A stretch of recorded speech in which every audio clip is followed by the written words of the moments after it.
Bang, bisa dijelaskan sama isu yang beredar Dulu. berapa hari ini dan sepekan terakhir di Kabupaten Jaya Barat terkait isu pelecehan yang dilakukan oleh Pak Bupati? Apa benar? Ya, Oke. Oke. terkait dengan isu yang berkembang selama ini memang pada prinsipnya kita Oke. sangat prihatin. Pun demikian, saya pikir ini baru sekedar isu. Artinya ini belum tentu benar dan tentu juga belum tentu salah. Artinya kita masih mengedepankan azas praduga tak bersalah. Untuk hal itu, saya pikir saya berbicara bukan atas nama lembaga DPR, tapi atas nama pribadi yang melekat sebagai anggota DPR bahwa kita sangat menghormati proses hukum yang sedang berjalan. Jika nanti terbukti, langkah apa yang diambil oleh DPR sendiri?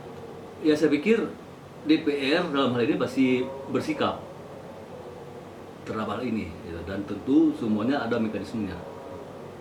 Ini kan sudah dilaporkan nih Bang, ke Polda. Iya, makanya saya bilang tadi kita menghormati proses hukum yang sedang berjalan. Nanti apapun yang akan ada putusan dari pihak penegak hukum, nah kita akan terus memantau hal ini. Jika nanti memang terbukti Bang nih, Ya, ini langkah tegas apa diambil oleh DPR sendiri Bang? ya tentu ada mekanisme.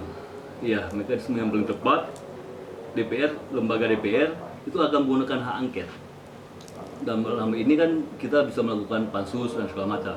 Nah, tapi sampai hari ini kan kita secara si korban pun belum buat laporan ke DPR. Artinya kan kita masih terlalu jauh untuk melakukan langkah-langkah. Apalagi untuk saat ini kita ini masa transisi, pelantikan lebih kurang seminggu lagi. Nah, artinya kalaupun kita bentuk pansus sekarang itu nggak mungkin. Gitu.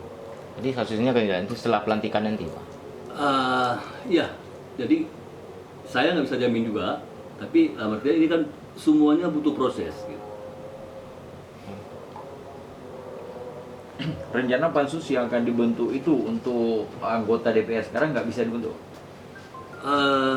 Begini, terkait dengan langkah-langkah DPR, saya pikir kita tunggu saja setelah pelantikan. Langkah apa yang diambil, karena kan nanti ada perombakan dengan anggota-anggota yang baru gitu. Artinya langkah-langkah ini kan nggak bisa saya sendiri untuk ngambil sikap.